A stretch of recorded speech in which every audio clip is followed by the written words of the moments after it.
Olá, pessoal. Sejam bem-vindos à 16ª Semana Nacional de Ciência e Tecnologia na Zona Oeste. Eu me chamo Marcelo Mussi e sou professor da Unidade de Tecnologia em Construção Naval do Centro Universitário Estadual da Zona Oeste, a UESO.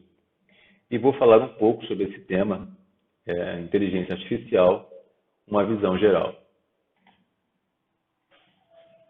Muito bem. A inteligência artificial, ou IA, é um ramo da ciência de computação, mas não exclusivamente dessa área, cujo interesse é fazer os computadores pensar ou se comportar de forma inteligente. Devido a ser um tópico muito amplo, a IA também está relacionada com a psicologia, com a biologia, com a lógica, a matemática, a linguística, a engenharia, a filosofia e diversas outras áreas científicas. A IA, é a área da ciência de computação que está concentrada em criar programas e máquinas que podem exibir comportamentos considerados inteligentes, ou de forma mais informal.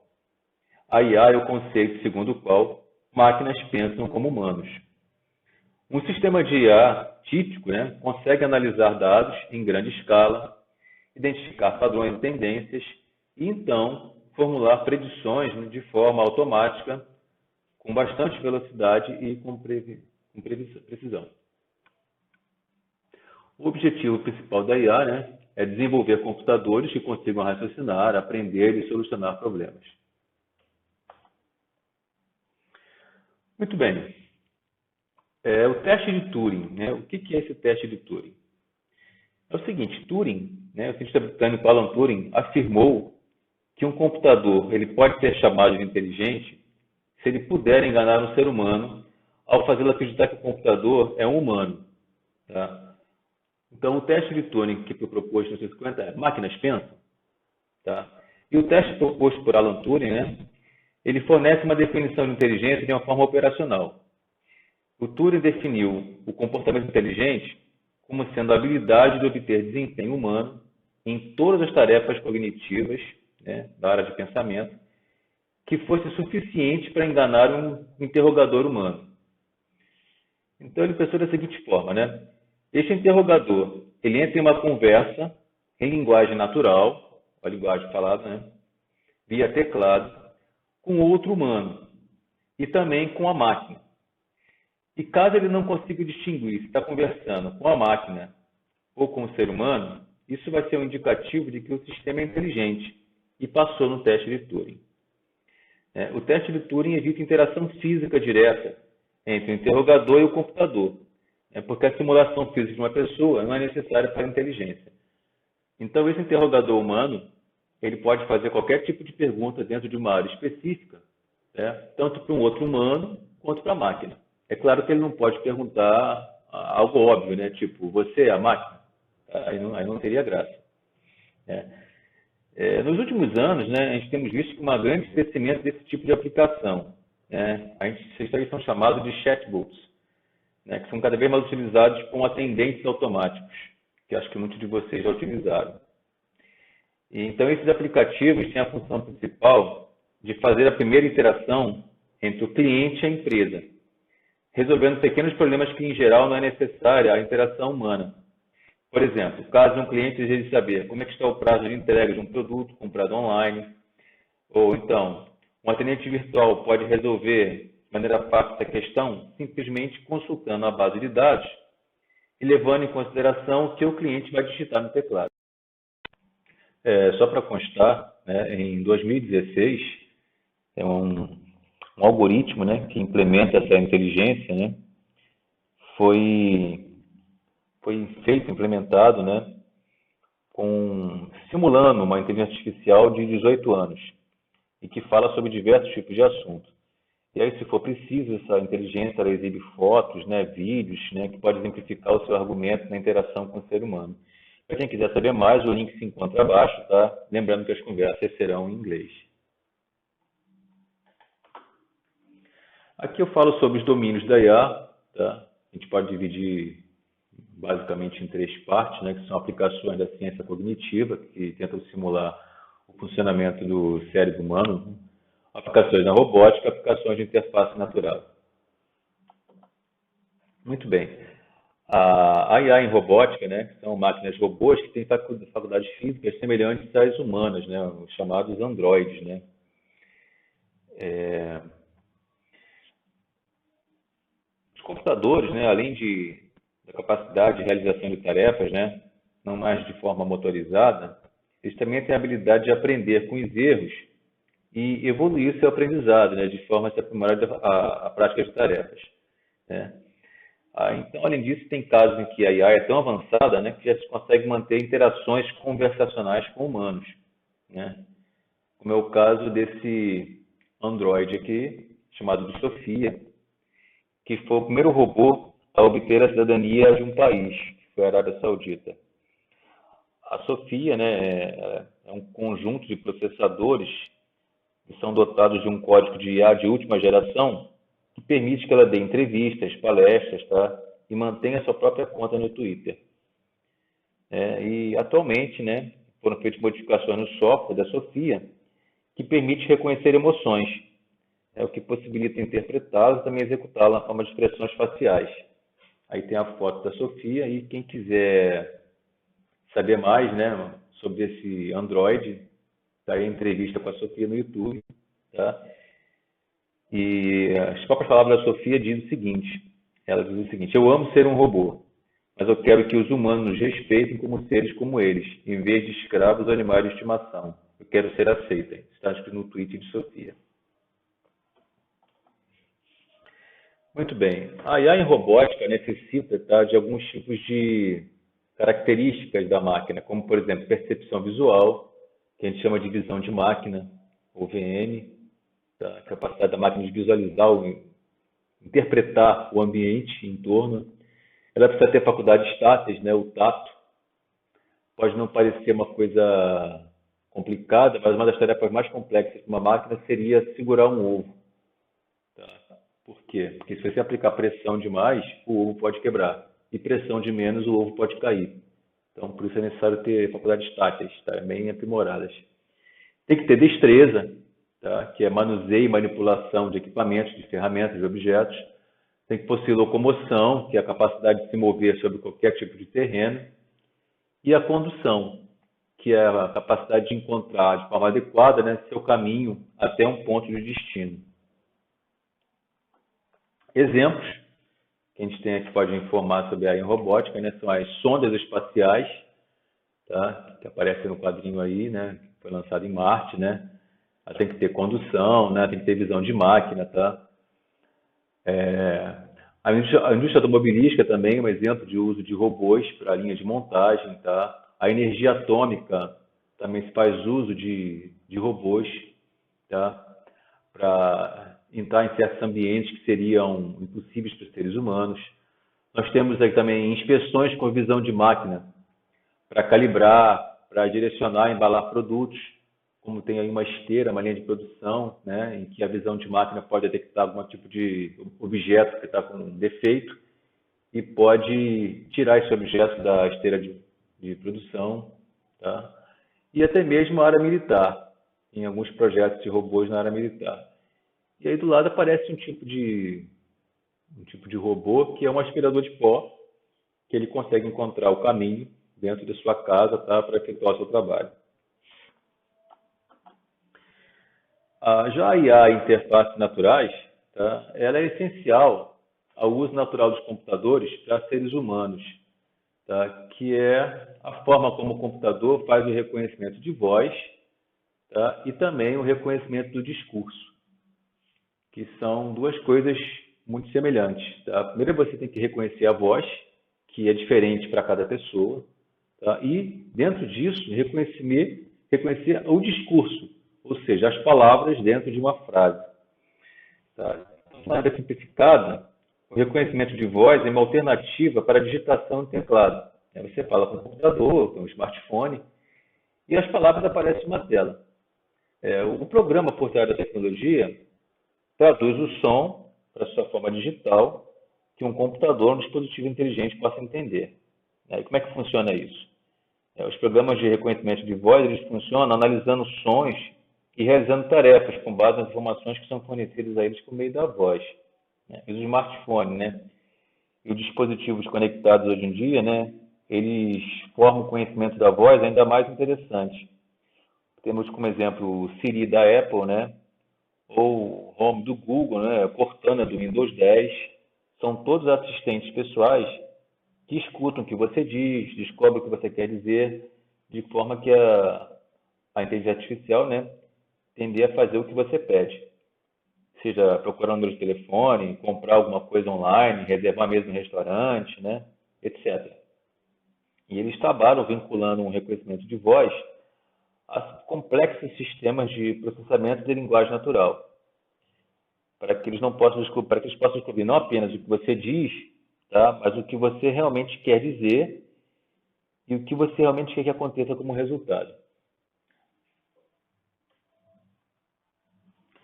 Bem, a IA em ciência cognitiva, né, que ciência cognitiva é um conjunto de esforços, né, interdisciplinares visando a compreender a mente e sua relação com o cérebro humano. Da ciência cognitiva, né, o mais conhecido são as redes neurais, que é uma pequena parte, tá, do conhecimento maior chamado machine learning, que eu vou falar mais adiante, que é machine learning ou aprendizado de máquina. Nós temos também os sistemas especialistas e os sistemas de lógica difusa. Bem, as redes neurais, né? O que são as redes neurais? É a modelagem, né, segundo a rede, em forma de malha de neurônios do cérebro humano, né, em que os elementos de processamento são todos interconectados, são os neurônios, que são similares, eletrônicos, né, aos neurônios humanos. E essas redes aprendem a reconhecer padrões, né, e aprendem de se autoprogramarem.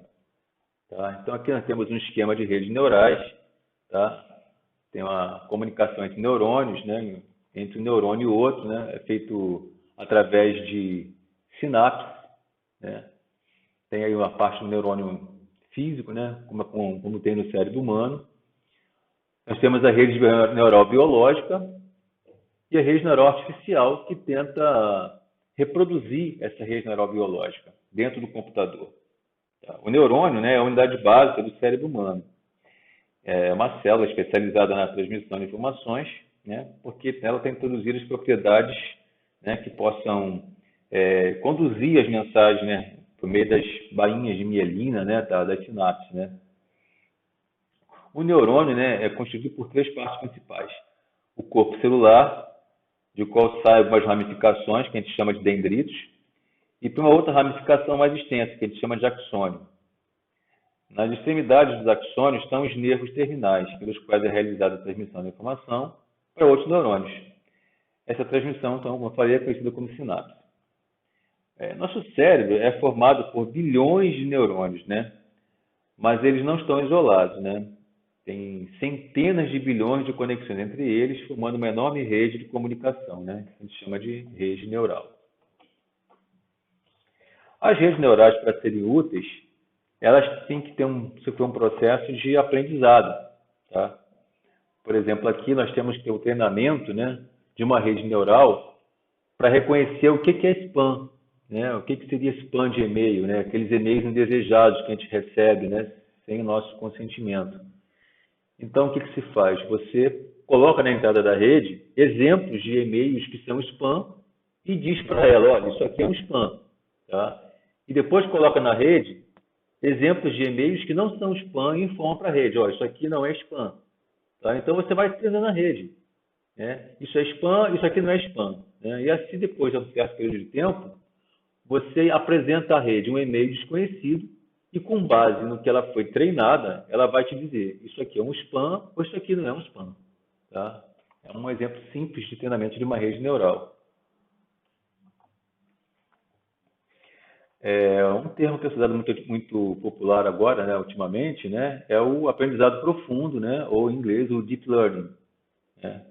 Tecnicamente falando, o aprendizado profundo, né, ele é um conjunto muito poderoso, né, de técnicas de aprendizagem em redes neurais. E ele se refere a redes neurais artificiais que são compostas de muitas camadas, né, de dados massivos, né, de hardware de computador poderoso que torna possível um modelo de treinamento complicado. Né? A rede que eu falei anteriormente, ela tinha somente uma camada no meio intermediária, né? Às vezes até duas. Mas as redes profundas, elas têm muitas camadas intermediárias. Tá? Então você precisa até de um computador com hardware mais potente para você poder simular uma rede dessa. Tá? A aprendizagem profunda, né, o Deep Learning, ela é responsável por avanços recentes de visão computacional, ou seja, reconhecimento de imagens, né? Você apresenta ao computador uma imagem de um gato, de um cachorro, de um cavalo, ela diz, olha, isso é um gato, isso é um cachorro, tá? Podem reconhecimento da fala, podem processar a linguagem natural, tá? Podem reconhecer áudio, músicas, etc., né? Esse aprendizado profundo, né, é baseado no conceito de redes neurais artificiais, tá? Que vai imitar como o cérebro humano funciona. Aqui eu mostro para vocês uma parte da minha pesquisa com Deep Learning, né, no reconhecimento de caixa d'água, para detecção de possíveis focos de proliferação de mosquitos. Esse vídeo, né, feito por um drone, ele mostra o reconhecimento automático das caixas d'água, né, e o número que aparece dentro da caixa, né, é a probabilidade do objeto ser ou não uma caixa d'água. Quanto maior esse número aí, maior a probabilidade daquele objeto ser uma caixa d'água. Então, a Deep Learning vai analisando os vídeos frame a frame e vai dizendo, olha, isso é uma caixa, isso não é, assim por diante. No final, você vai poder ajudar a detectar caixas d'água, né, e verificar possíveis caixas abertas, né, e dizer se tem um foco de dengue ou não. As aplicações das redes neurais são muitas, né? Você pode verificar assinaturas em cheques, tá? Pode fazer previsão de investimentos, pode reconhecer voz, como eu já falei, resposta automática de e-mails, pode reconhecer imagens e muitas outras tarefas que podem ser realizadas. O que eu fiquei de falar? Machine Learning, né? Ou aprendizado de máquina. Tá? Machine Learning é o uso de algoritmos para organizar dados, né? Para reconhecer padrões e fazer com que os computadores possam aprender com esses modelos e gerar, tipo, insights inteligentes, sem a necessidade de pré-programação. Ou seja, de uma forma geral, a gente pode dizer que Machine Learning é uma área da computação que permite tornar a inteligência artificial de forma real. Tá? Então, Machine Learning é um subcampo da inteligência artificial que visa resolver problemas mais complexos. Também se aplica quando é inviável, a gente pode mapear todas as variáveis e possibilidades. Aí você pode usar Machine Learning. Tá? Então, para essa finalidade, os sistemas são estimulados a solucionar problemas de forma autônoma, tá? Apresentando sobre eles e propondo uma saída. Tá? Aí, nesse contexto aí, né, os algoritmos analisam dados de entrada, processam e preveem saídas possíveis, né, dentro de certo intervalo que foi definido. E nesse processo, eles tentam diferentes abordagens e otimizam sua capacidade de chegar ao resultado.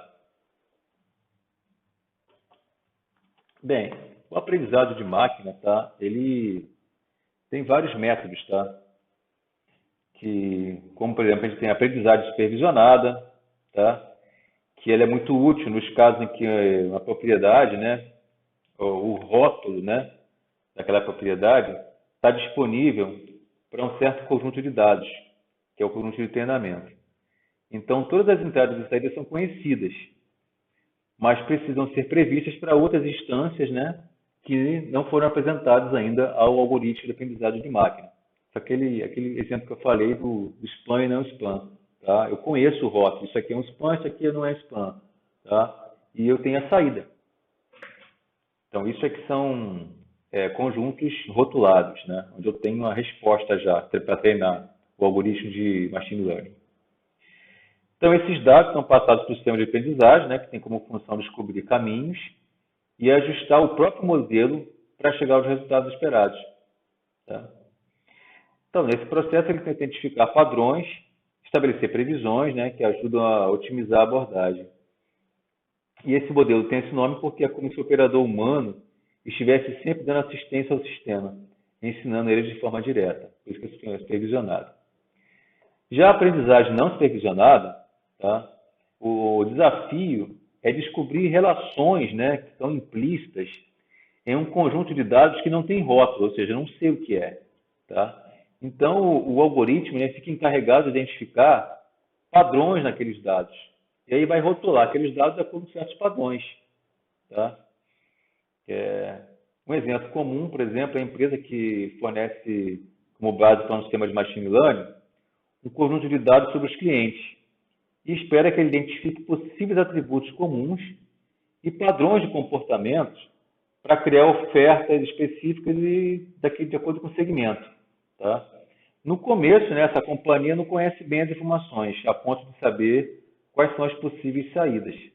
Tá? Então, ela usa esse tipo de algoritmo de aprendizagem não supervisionada. Tá? Também é muito usado em lojas de comércio eletrônico, né, para recomendar produtos que possam ser interessantes para o cliente que visita o site. Tá? E há também serviços de streaming, que podem sugerir músicas, né, ou vídeos que podem ser vistos por usuários. Empresas tipo a Netflix, né, e a Amazon, eles usam esse tipo de abordagem para criar os seus algoritmos de recomendação. E, por fim, outro campo da aprendizagem de machine learning é a aprendizagem por reforço, né, onde o computador é estimulado a aprender com base em tentativa e erro. E a gente otimiza o processo de prática na prática direta disso. Né? E com essa abordagem, é possível, por exemplo, ensinar um sistema a priorizar hábitos em prol de outros, né? Com recompensas que são proporcionais ao acerto. Esse tipo de método lembra muito você quando faz adestramento de animais domésticos, né? Dando recompensas quando ele acerta. Um exemplo de aplicação são os veículos autônomos, né? E máquinas que jogam xadrez. O sistema aprende, né, com as múltiplas tentativas e erros, né? De forma que ele assume o que é uma jogada boa e o que é uma jogada ruim, e não repete. Então o machine learning, né, ele pode ser entendido como uma coisa bem mais ampla da inteligência artificial. Tá? Já as redes neurais, ou deep learning, né, é pequeno exemplo de machine learning, tá? Mas não é a única técnica utilizada para ensinar uma máquina. Tá? Tem dezenas de algoritmos, tá, que são utilizados na área de machine learning, não só o deep learning. Aí tem esses exemplos aí, tem uma lista com os algoritmos, são os mais populares, não são só esses, mas esses aí são os mais populares algoritmos de machine learning. As aplicações, tá, com aprendizagem de máquina, tá, podem ser recomendações para os clientes, né, veículos inteligentes, né, as redes sociais, o processamento da linguagem natural, buscas, medicina e cibersegurança. Bem, outro ramo da IA, tá, são sistemas especialistas, tá, que ele atua como um consultor especializado para os usuários finais, tá. Eles são programas de computadores, né, que imitam o comportamento de especialistas humanos dentro de um domínio de conhecimento específico, tá? Então você pode ter um conhecimento específico médico, você pode ter um conhecimento específico de um advogado, tá? E aí esse especialista humano, ele coloca o conhecimento dele dentro da máquina, tá? E a máquina passa a valer daquele conhecimento para dar respostas aos usuários. Tudo isso baseado em regras e em heurísticas, tá? Eles foram muito usados nas décadas de 80 e de 90, tá? Até hoje se usa esse tipo de sistema, por exemplo, a IBM, né, usa isso aí no seu sistema Watson Health, né, que é para diagnóstico médico.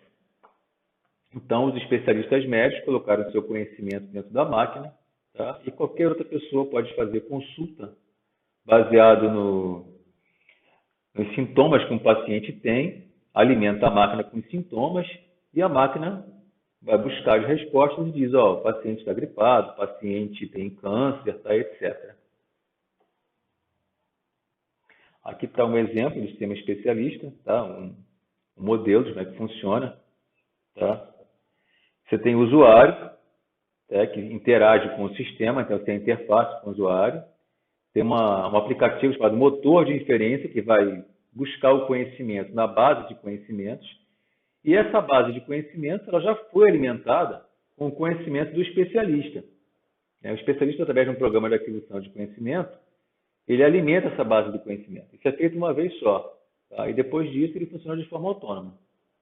Tá? Então, esse motor de inferência aí, ele vai buscar todo o conhecimento que está dentro da base de conhecimento. Como eu falei, né, sobre heurísticas, né, elas são...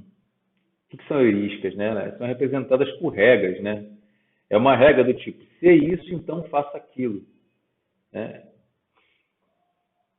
A gente pode também ter regras probabilísticas, né, que cada resposta tem a probabilidade de ocorrer, como, por exemplo, qual é a probabilidade do paciente sobreviver, uma vez que ele está com vírus H1N1?